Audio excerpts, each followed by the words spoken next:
you've got to dig into this bowl of Korean chili con carne. This is one of my most popular recipes, infusing a classic meat chili with lots of deep and spicy flavors right out of the Korean pantry. If you're a purist, you better just scroll on because this one is a little different. It's got layers of jalapenos, chipotles, gochujang, and a little bit of Korean chili flakes. If you like spicy, this one's for you. I know you're gonna enjoy this recipe, so go watch and I'm gonna eat.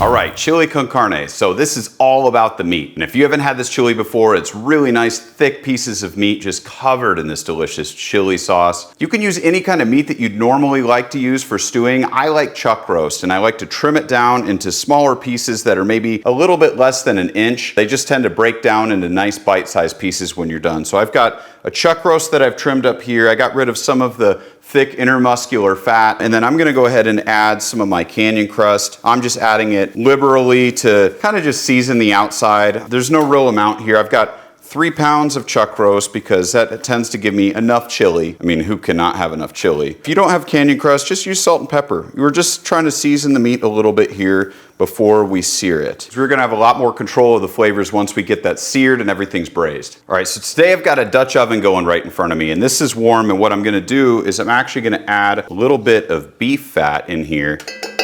About 2 tablespoons. And once the fat's melted down and it's starting to ripple, you'll go ahead and take a little bit of the chuck roast and just throw that in here, spread that out. And we're gonna have to sear this in batches. Now while this is searing, I'm sure you can hear the sizzle. You just wanna let it sit. Let it brown on one side before you start flipping. We're only gonna flip it once or twice just to make sure that each side gets a nice browning. Now something I've done before, which is really fun, is you could take the chuck roast and actually smoke it for about an hour at a low temperature before you cube it and add it in here. It does add another element of flavor. Not necessary, but it's really good. After a few minutes, all you have to do is go in here, kind of toss the meat around, just flip it so that it browns on each side. Really just want to make sure that you're building that flavor at all times. Chili is all about layering flavors. Now, as annoying as this might be to just put raw meat in here, sear, take it out, don't skip it. It is really important to build those layers. All right, these are almost done. What you want is for the meat to be nice and browned like this. And then just take it out, put it in another plate, and just keep swapping until you've got it all seared. I'm gonna finish this up. I'll be right back. All right, so it's been, I don't know, 8-10 minutes or so. I've seared all of the beef. I'm gonna take the rest out here. Then we're gonna get to adding in the veggies and stuff. So just as a reminder, the recipe is linked in the description below if you need to follow along with all the ingredients. All right, so you can see in the pot, we've got the beef that left some really nice brown flavors in here. So what I wanna do is add a combination of onions, some garlic and jalapenos. So in here, we've got 2 jalapenos. We're gonna just mix that in. We still have a lot of that beef fat in here. We've got, I don't know, I think I did 4 cloves of garlic. There's really no rule of thumb here, but I would say at least 3. And then I did 1 sweet onion, and you can use red onion, yellow onion, white onion, whatever you prefer. I like the sweet because I think just brings out a nice layer of flavor. Go ahead and stir that in here and get that a little bit softened and mixed in with all of the frond from the beef. Here we go, a bit easier to use a wooden spoon. And as this starts to soften, let's go ahead and add in our second layer of heat, which is 2 chipotles. It's about 2 tablespoons with the adobo sauce. We're building on multiple layers of heat today without using chili powders, which is kind of a fun, interesting way on making this Korean chili. Now, as that cooks, I want to mix in the rest of the seasoning. So right here is my thickener. It's actually about 3 tablespoons of masa, which is corn flour, usually used for making tortillas.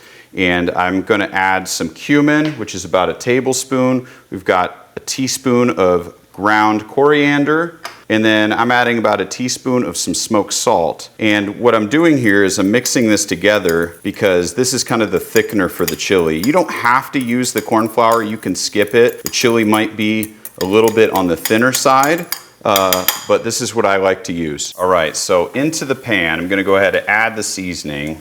We'll get that mixed around here a little bit. We don't really need to cook this down, we just wanted to mix it around. So we've got 4 cups of beef stock, got 1 cup of beer, and then the secret ingredient is gochujang, which is Korean chili paste. And this is going to add a lot of heat, savory depth. What I recommend here is once you've got all the liquids in here, I recommend whisking it together just to break up that gochujang so it fully settles into this sauce and it doesn't clump together. I'm telling you, that is the money ingredient right here. Make sure we keep the heat up because I want to try to get it to like a low simmer if possible. Okay, last I'm going to be adding in a can of fire roasted tomatoes and a little bit of brown sugar.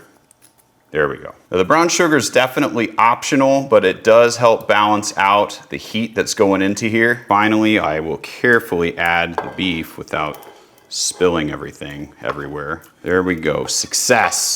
So right now we've got 3 levels of heat. We've got the fresh jalapenos, we've got the chipotles and the gochujang. Now if you want to kick it up even further, you could use some Korean chili flakes, which are gochugaru. I'm gonna add a couple tablespoons in here because I really like spicy chili. Totally not necessary. You can add this at the end if you want, but come on. And then this is the easy part. You just gotta get your lid, put it almost all the way on, keep this at a low simmer for a few hours, maybe 2 to 3 hours. Just come check on it from time to time, and you should be good. So we'll come back in a few hours. All right, it's been about 3 hours. It's time to take a look. Ooh, it's looking good. Nice thickness, really good color. Now, I admit I did stir a couple times in between. Nothing wrong with that, but take a look. It's got that great texture because of that cornmeal that we put in there. So if you don't put it in there, it'll be a little bit watery. Now I really just need to see if the meat's tender. So let's taste a little bit of a sample. Now, like I said, this will definitely be better the next day, but that doesn't mean that it's gonna be bad the first day. I mean, look at it. It smells and tastes delicious. This is a really, really spicy and hearty chili. All right, no camera tricks. This is actually my first taste test. Whew, that's spicy. That's got the kick I was looking for. So the most important thing is that the meat is tender. It might take you a little bit more time depending on how much meat that you're cooking or what size cubes that you put in or even the cut of meat. Now you guys probably know that chili's gonna be better the next day, but I'm not waiting. We got a video to shoot and I'm hungry. Now that we've got this spicy bowl of chili, we need some toppings. Now maybe you like cheese, but for this one, I'm actually just gonna keep it with sour cream, which is one of my favorites for cooling off any kind of hot bowl of chili. I'm obviously gonna be adding some green onions, very classic for Korean food anyway, and of course chili. For an extra kick, I'm just gonna sprinkle on some extra chili flakes too, because I like it hot. If you really want to step up the flavor combination, get some kimchi too. It totally pairs with this. You could serve this on its own like I'm gonna eat. You could have a bowl of rice, tortillas, biscuits, cornbread. It does not matter. It's gonna be good. All right, my bowl is all dressed up and ready for the party, so it's time to dig in. I'm gonna get a little bit sour cream, some green onions, obviously some beef. Let's go. I know my editor's probably pounding a keyboard right now. It's seriously one of the best chili con carne recipes I've ever had. Just has all that depth from the beer reduction, the gochujang, the chipotle, the seared beef, and it's got 4 layers of chilies. Best thing is that this is a template. You can customize it even further. Use some Korean beer for the reduction. You can add some ginger in there as well. Scallion pancakes would be a really bomb pairing with this. Doesn't really matter. I mean, I've got a bowl, I've got a spoon. I'm gonna dig in. I hope you guys like this recipe. If you do, subscribe. Don't forget to like, and we'll see you guys next time. Cheers.